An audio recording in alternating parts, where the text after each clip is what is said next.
we've done 5x in our last 4 funds. This is Graham Weaver, CEO of Alpine, a $19 billion PE fund. But how do they consistently achieve 5x funds when most funds can barely manage a 3x? We tend to have at least one real outlier deal per fund.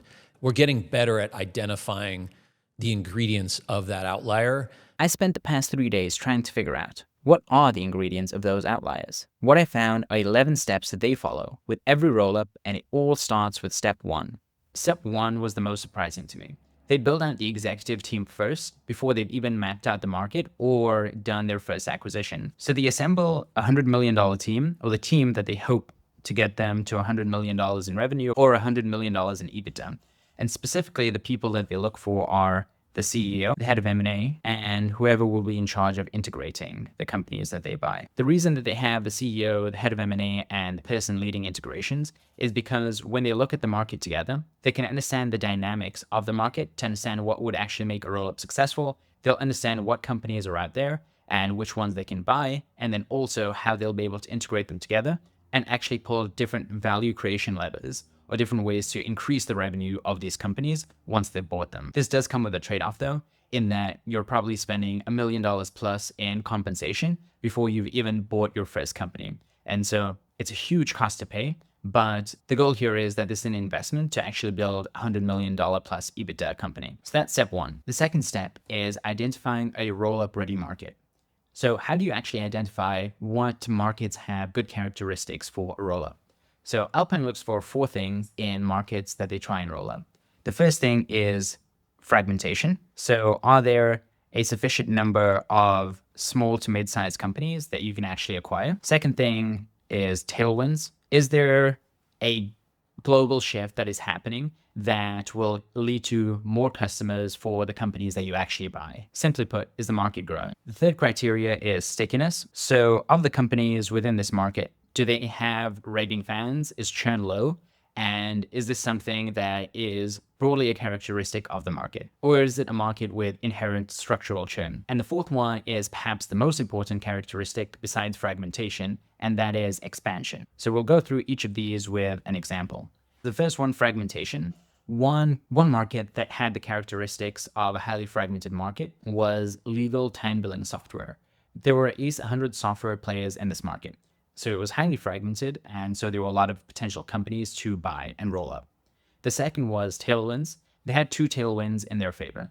The first was that many lawyers were leaving large law firms and setting up their own, so the market was growing. And also, a lot of people were looking to move from on-premise software solutions to in-the-cloud software solutions. So this was another reason that the market was growing. The third was stickiness. For many of the companies that they looked at in the time billing software space, many of them had low churn and raving customer reviews. And the last one is expansion. And this is perhaps the most interesting because when people think of roll-ups, they're basically going after 2 things. One is they're trying to decrease costs. And the second is that they're trying to get a multiple arbitrage. Basically, as you increase the size of the business, increase the amount of revenue, you command a high multiple in the marketplace. But the thing that Alpine focuses on, and many other firms do too, is actually increasing revenue. You can go about revenue expansion in 2 ways. The first one is selling to the same customer a different product. So one example is if you're selling to personal injury law firms and you're selling time billing software,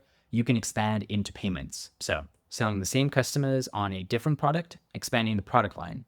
The other way is selling to a different customer base, but the same product. So for example, if you start off with personal injury lawyers and sell them time billing software, can you expand into serving family lawyers and selling the same time billing software? When you combine the 2, then you have more opportunities for companies that you can acquire and also multiple avenues of expansion. So expansion is perhaps the most important criteria that people overlook when you think about rolling up companies. Step number 3 is strategy. Now that you have the team and you understand the dynamics of the market, can you put together a cohesive strategy that not only the team believes in, but also the people out there in the market also believe in too? The first part of strategy you can think of as beginning with the end in mind and working backwards from, let's say, $100 million in EBITDA, $100 million in revenue. What's the actual path to get there, given the market that you've chosen? Are you on one hand trying to do many 300K EBITDA acquisitions, Or are you trying to do many $5 million acquisitions? The second part is defining what is global versus local. Global versus local simply means what's happening at the holdco level versus delegated down to the different business unit levels. So things that happen at the global level might be centralizing the back office, so finance, payroll, accounting, and then also the M&A acquisition strategy. But at the local level, you might think about keeping different sales reps, different branding. That's up to the team that goes ahead to execute this roll-up, and also based on the characteristics of the market. The third part of strategy is actually the pitch to the founders. A roll-up relies on you actually buying companies from people, and if people don't want to sell to you, then you don't really have a roll-up. So you need to have a compelling pitch that makes sense to the companies that you're trying to buy. Why would they sell to you over somebody else? Step number 4 is mapping the market and building out the deal pipeline. What this means is that they comprehensively map all of the potential sellers in a given market, and they try to speak to at least half of them before they even complete their first acquisition. They do this because they want to become the buyer of choice. You can imagine that even though you're trying to buy a company, most companies don't want to sell. It might not be the right time. They might not want to sell to you.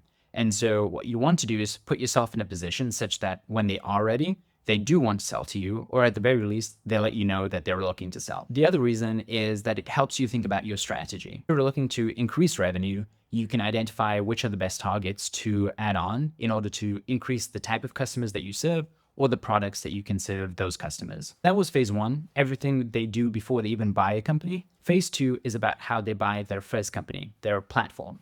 And you can think about this not only as the way that they buy their first company, but also how they think about buying subsequent companies. So how do they think about buying a company?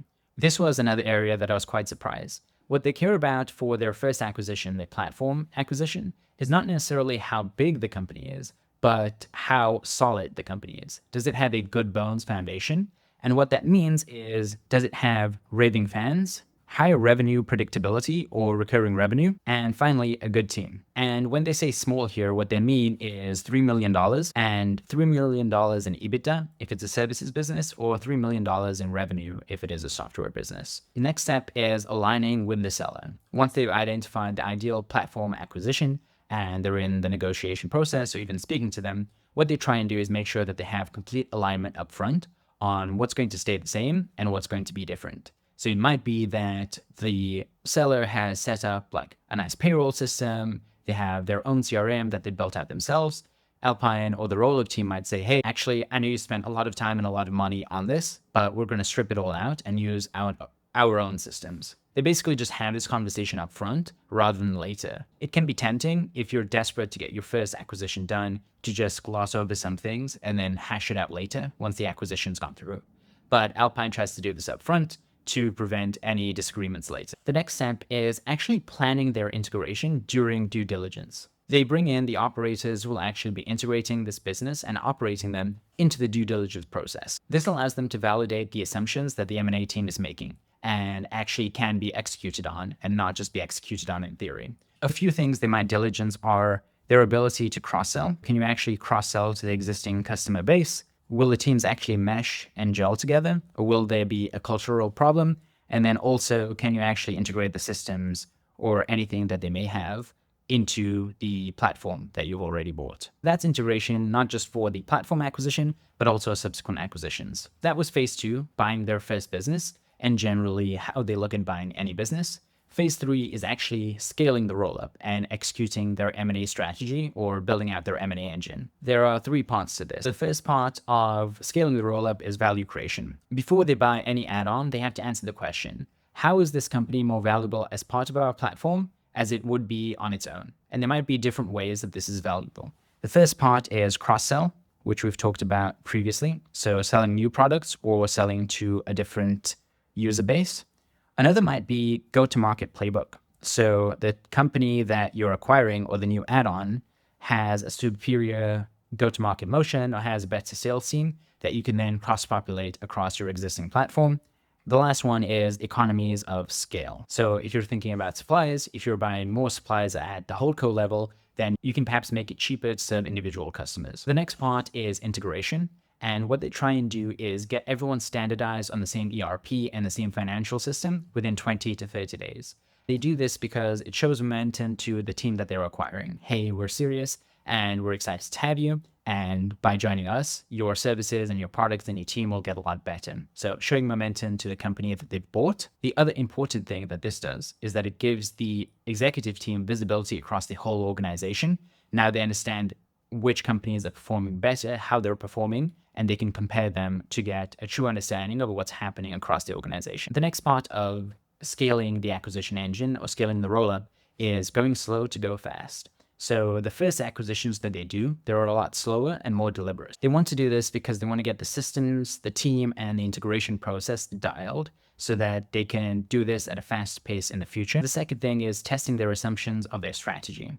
In terms of value creation, are they actually able to increase revenue in the ways that they thought they would? And are they actually able to decrease costs in the way that they thought they would? And finally, does the market still hold? Are the types of companies that they're able to buy the same types that they thought about buying once they set out the strategy? They do all of this slowly in the first 12 months, making sure that all their systems and processes and playbooks are dialed and that their assumptions actually hold true. Once they've validated this and done this a few times, that's when they actually crank up the pace and increase the number of deals that they do. That was phase 3, scaling the rollup. Phase 4 is just about building a compounding company.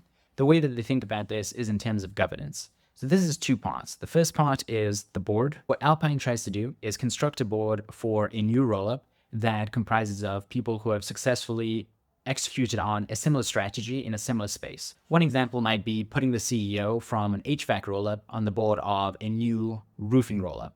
This person works in a similar home services industry. They understand the different dynamics, what to do, what not to do, and they can save the new team a lot of headaches and a lot of mistakes that they might make. The second is annually resetting the vision and strategy. The reason this is important is if you overshoot your goals, you might get complacent. This allows them to reset their goals every year.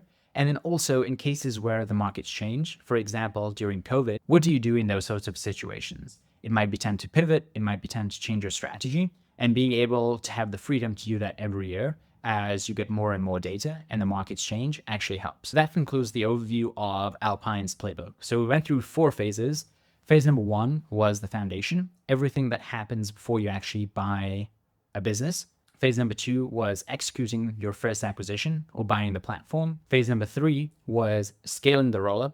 And phase number 4 is building a long-term company and compounding. Those are the 4 phases. I hope that gives you an understanding about how Alpine thinks about rollups.